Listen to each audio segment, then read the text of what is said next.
जय हिंद साथियों, बहुत बहुत स्वागत है आपका हमारे इस ऑनलाइन प्लेटफॉर्म पर। हम आपको आज जो कल हमने पढ़ाया था डिविजिबिलिटी टेस्ट से संबंधित आज हम आपको कुछ प्रश्न हल कराएंगे। तो उन प्रश्नों में हम क्या करेंगे, ये देखिए, ये प्रश्न है 7 3 8 1 6 1 11 से पूर्णतः विभाजित है, तो a का मान क्या होगा। तो 11 से विभाज्यता का नियम हमें पता होना चाहिए। 11 से विभाज्यता का नियम है किसी संख्या के सम स्थानों के अंकों का योग तथा विषम स्थानों के अंकों के योग का अंतर या तो शून्य है या फिर 11 का कोई गुणज है, तो वह संख्या पूर्णतः 11 से विभाजित हो जाएगी। तो हम देखते हैं सम स्थानों के अंकों को, एक ये स्थान सम है, एक ये स्थान सम है और एक ये स्थान सम है। 6 + 8 + 7 माइनस a + 3, तो हम बराबर 0 कर देंगे। तो यहाँ 7 या 21 माइनस 2a + -3 बराबर 0। 21 में से 3 गए 18 माइनस 2a बराबर 0। 2a बराबर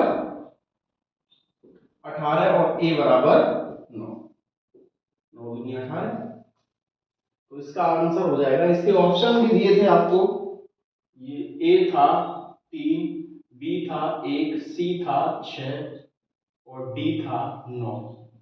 तो हमारा आंसर हो जाएगा 9 से।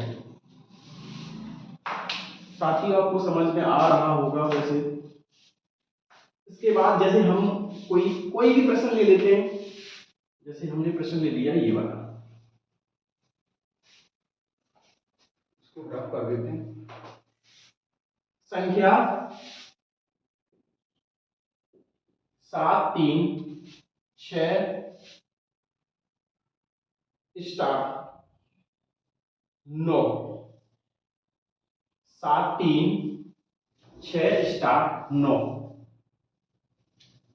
9 से पूर्णतः विभाजित है। 9 से पूर्णतः विभाजित है, तो स्टार का मान बताओ। तो स्टार के स्थान पर क्या आएगा वो आपको बताना है।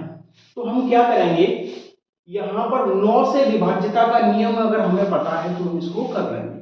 ये भी एसएससी की परीक्षा में पूछा गया प्रश्न है। तो हम क्या करेंगे, 9 से विभाज्यता का नियम हमारा होता है, यदि किसी संख्या के अंकों के योग में यदि 9 का भाग चला जाए तो वो संख्या पूर्णतः 9 से विभाजित हो जाती है। तो हम क्या करेंगे, ऐसे ही देख लेते हैं। 7 3 6 9, देखो 7 और 3 10, 10 और 6 16, और 16 और 9 कितने हो जाते हैं 25। 25 में कौन सी संख्या जोड़ दें कि पूरी 9 से विभाजित हो जाए। तो 25 में अगर 2 जोड़ दिया जाए तो 27 आ जाएगा, जो कि 9 से पूरी तक विभाजित है। तो स्टार के स्थान पर कितना आ जाएगा 2। ठीक है। तो इसी प्रकार और भी प्रश्न हैं जो पूछे गए हैं आपके परीक्षा में, ये भी पूछा गया परीक्षा में। और जैसे एक और प्रश्न पूछा गया है, इसको मैं हटा देता हूं।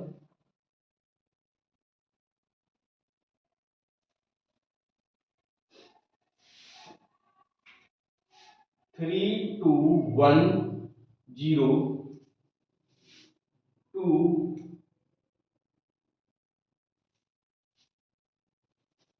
स्टार 3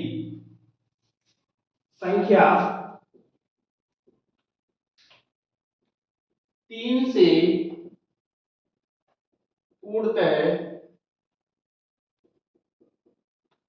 विभाजित है, तो स्टार के स्थान पर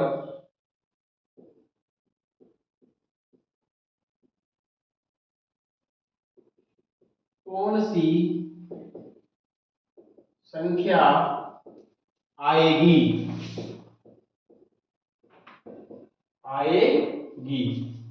अब देख लेते हैं हम इसका भी। अब ये सवाल तभी कर पाएंगे जब हमें इसके ऑप्शन दिए हैं आपको। इसके ऑप्शन हमने दे दिए। ऑप्शन दे दिया, number 1 0, number 2 2, number 3 1, number 4 6।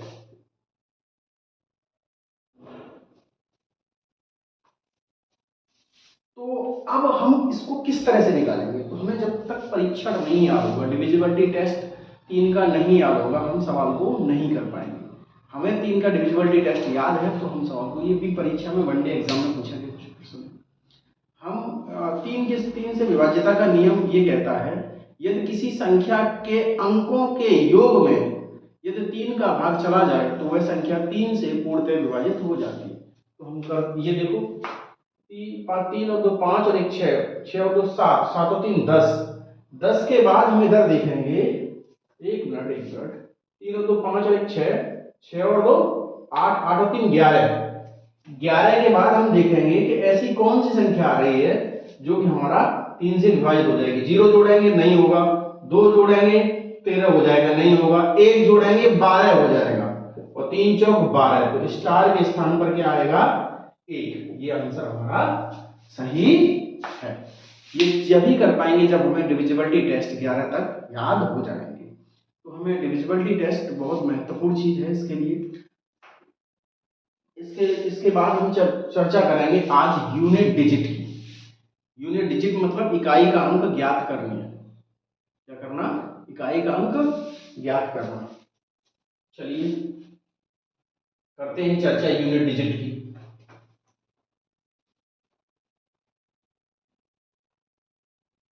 Unit digit अगला टॉपिक है हमारा नंबर सिस्टम का। ही कौन सा टॉपिक चल रहा है अभी? नंबर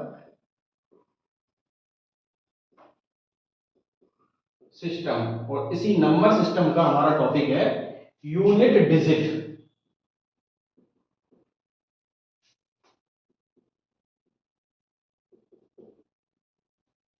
इकाई का अंक ज्ञात करना।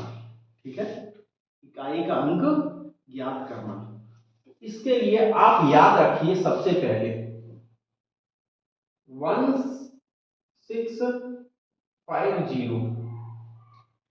अगर किसी संख्या के अंत में ये अंक आते हैं, या 1 आ जाए, 6 आ जाए, 5 आ जाए, 0 आ जाए, तो ये कोड है 1650। याद रखना, ये नोकिया का पहले मोबाइल आता था 1650, तो वो मोबाइल का मॉडल याद रखिए 1650।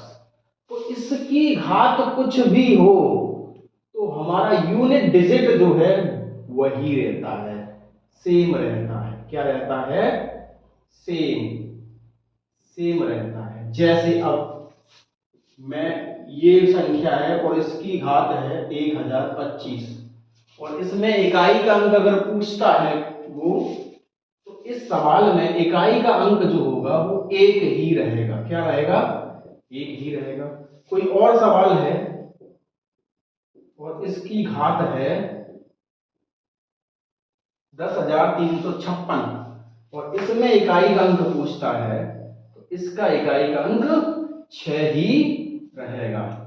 और एक सवाल है हमारा ये, और इसकी घात है 1035, और इसमें अगर इकाई का अंक पूछेगा तो इकाई का अंक हमारा 5 ही रहेगा। और अगला सवाल है हमारा ये, और इसकी घात है, कितनी भी घात हो इससे कोई लेना देना नहीं, कितनी भी बड़ी घात हो उससे कोई हमारा लेना देना नहीं है, लेकिन हमारा इकाई का अंक वही संख्या होगी। कब? जब हमारा इकाई के स्थान पर 1 हो, जब हमारा इकाई के स्थान पर 6 हो, जब हमारा इकाई के स्थान पर 5 हो, जब हमारा इकाई के स्थान पर 0 हो। तो यहां कुछ भी सोचने की जरूरत नहीं है। तुरंत अगर ये संख्याएं आपको इकाई के स्थान पर मिल जाती हैं तो आप तुरंत आंख बंद करके इन्हीं को टिक कर दीजिए, यही आपका उत्तर होगा। अब इसके बाद, ये तो हो गई इसकी 1650 की बात। इसके बाद जो अंक बचते हैं उन पे बात करते हैं। इसके बाद हमारे कौन कौन से अंक बचे? इसके बाद एक अंक बचा हमारा 4, और 9, इस 4 की घात अगर सम है, क्या है, समघात है, घात कैसी है, सम, तो इकाई का अंक होगा 6 और घात 4 की है विषम। 4 की घात अगर विषम है, कैसी घात है, घात है अगर विषम, तो इकाई का अंक होगा हमारा 4। याद रखिए, बहुत महत्वपूर्ण है, क्योंकि 4 की घात अगर सम है तो इकाई का अंक 6 और 4 की घात अगर विषम है तो इकाई का अंक 4। कैसे, देखिए, 4 की घात अगर है 125 तो आंख बंद कर दीजिए, 4 ही होगा। 4 की घात है 64 तो आंख बंद कर दीजिए, इकाई का अंक क्या होगा, 6 होगा। ठीक है, क्लियर, समझ में आ रहा है, नहीं आ रहा। अब ये बात हो गई 4 की। देखो हमने दिमाग कैसे लगाया, हमने लगाया 4 की घात 1 तो 4 एकम 4 हो गया, 4 की घात 2 4 गुणा 4 4 2 4 4 16, 4 की घात 3 4 गुणा 4 गुणा 4 4 4 16 4 64, इकाई के अंक देखिए, 4 की घात 3 4 चौक 16 4 गुणा, सॉरी 4 की घात 4 4 गुणा 4 गुणा 4 गुणा 4 4 चौक 16 16 चौक 64 और 64 चौका 256। यहाँ देखिए इकाई का अंक अल्टरनेट चल रहा है, 4 6 4 6। इसका मतलब देखिए, घात देखिए, विषम विषम, सम सम। जब हमारी घात सम है तो इकाई का अंक कितना है, 6, और जब हमारी घात विषम है तो इकाई का अंक कितना है, 4। बस यहीं से हम कॉन्सेप्ट लेके आए, भूलोगे नहीं, चीजें हमने प्रैक्टिकली आपको समझा दी है तो आप भूलोगे नहीं इन चीजों को। आगे बात करते हैं 9 की, किसकी, 9 की। अब 9 में भी कॉन्सेप्ट लगता है आपका, 9 में अगर घात आपकी सम है, कौन सी घात है, घात है सम, तो इकाई का अंक हो जाएगा 1, और घात है विषम तो इकाई का अंक हो जाएगा 9। बहुत ही महत्वपूर्ण बात, ठीक। जैसे हम देख लेते हैं, कोई भी प्रश्न, कोई भी संख्या है, मतलब सीधी सीधी बात है, इकाई के स्थान पर 9 होना चाहिए और घात कुछ भी हो, घात आ गई सम, लास्ट वाला में देखो सम घात है तो इकाई का अंक क्या हो जाएगा, 1। और संख्या कितनी भी हो, संख्या से कोई ले मतलब नहीं, केवल यूनिट डिजिट की बात करेंगे, इकाई का अंक क्या होगा, घात विषम आ गई तो इकाई का अंक हो जाएगा 9। ठीक, क्लियर, कोई डाउट, कोई डाउट, सारा क्लियर, बिल्कुल समझ में आ रहा, मुझे लगता है आपको समझ में आ गया होगा। ठीक है, अब इसके बाद देखिए 4 और 9 की बात हो गई, अब जो अंक बचे उनकी बात करेंगे। यहां हम इसको रफ कर देते हैं और इन अंकों को साइड में रखते हैं।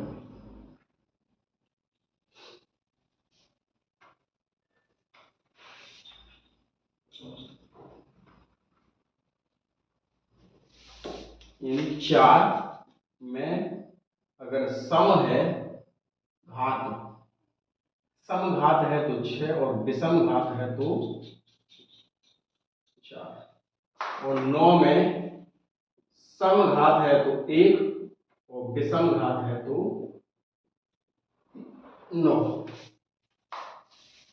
अब आपके अंक बचे 2 3 2 3 4 हो गया, 4 हो गया, 5 हो गया, 6 हो गया, 7 हो गया, 7 नहीं हुआ, 8 और 9 8 नहीं हुआ। ये 4 अंक बचे आपके। अब इन 4 अंकों के लिए हम क्या करेंगे, इनके लिए रूल बताएंगे आप। देखो 2 की घात 1 लगाएंगे, 2 की घात 1 2, 2 की घात 2 4, 2 की घात 3 8, 2 की घात 4 16, 2 की घात 5 32 हो जाएगा। अब देखो ये, अब 4 के बाद 2 4 8 6 ये यूनिट डिजिट है, अब फिर आगे उसके बाद ये अल्टरनेट चलेगा, 2 की घात 6 64, 2 की घात 7 128, ये चलने लगा 2 4 6 2 4 6 2 4 6 2 4 6, इसी क्रम में ये चलेगा। इसका मतलब ये है कि हर 4 की घात के बाद ये अल्टरनेट इसकी पावर चलेगी, हर 4 बार।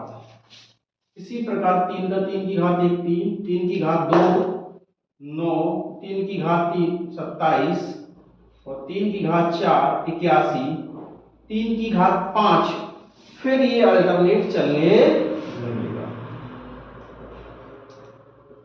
243। फिर इसी प्रकार 3 3 9 27 3 9 7 1, इस तरह से ये यूनिट डिजिट, केवल हमें मतलब यूनिट डिजिट से है और किसी से नहीं। इसी प्रकार 7 की घात 1 होगी तो 7 हो जाएगा, 7 की घात अगर 2 होगी तो 49 यानी यूनिट डिजिट 9 हो गए।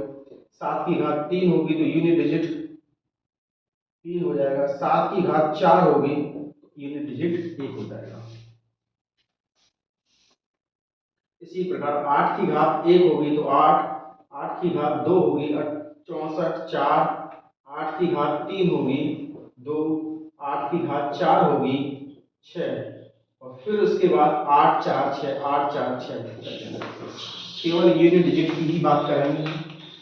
अब इसका मतलब एक चीज समझ में आई, हर 4 की घात के बाद यूनिट डिजिट अल्टरनेट चलने लगता है, हर 4 के बाद वही, जैसे 2 का 2 4 8 6 2 4 8 6 2 4 8 6, इसका मतलब अब 23 78, ये जो संख्या बची आपकी कौन सी बची, 23 78, ये तो डिजिट बचे, ये जो अंक बचे, इन अंकों की घात में 4 का भाग देंगे और 4 का भाग देने पर जो संख्या बचेगी उस संख्या को हम इन पर घात लगा देंगे और तो हमारा यूनिट डिजिट निकल आएगा। जैसे हम बात करते हैं 2, जैसे ये है 1332 और इसकी घात है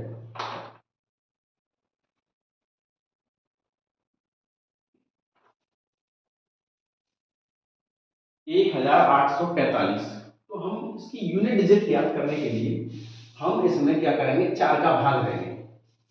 तो अब 4 का डिविजिबिलिटी टेस्ट अगर आपको याद होगा तो देने की जरूरत नहीं है, क्योंकि लास्ट वाले 2 डिजिट में दे दीजिए आप, इसमें और इसमें। 4 एकम 4 ये कट गया, 4 एकम 4 एक शेष बचेगा। इसका मतलब 2 की घात 1 कर दीजिए, 2 एकम 2, यूनिट डिजिट कितना हो जाएगा 2। बहुत आसान बात है।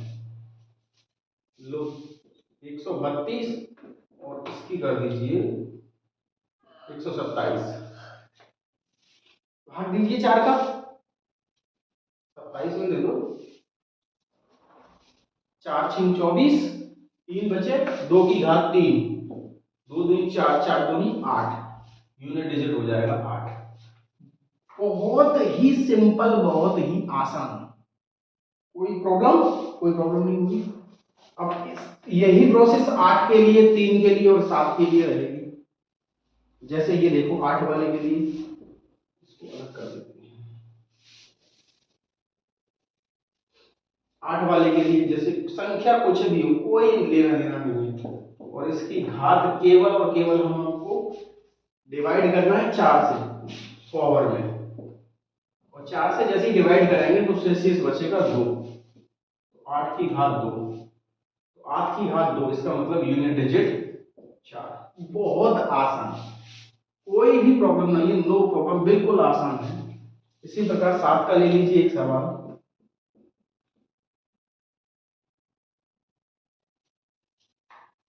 4 का भाग देंगे, इसमें 1 बचेगा, 7 की घात 1, इसका मतलब यूनिट डिजिट 7। ठीक है साथियों, धन्यवाद बहुत। इसी के साथ ये आप इसको नोट कर लीजिए, बहुत ही महत्वपूर्ण टॉपिक है ये। बहुत बहुत धन्यवाद। जय हिंद, जय भारत।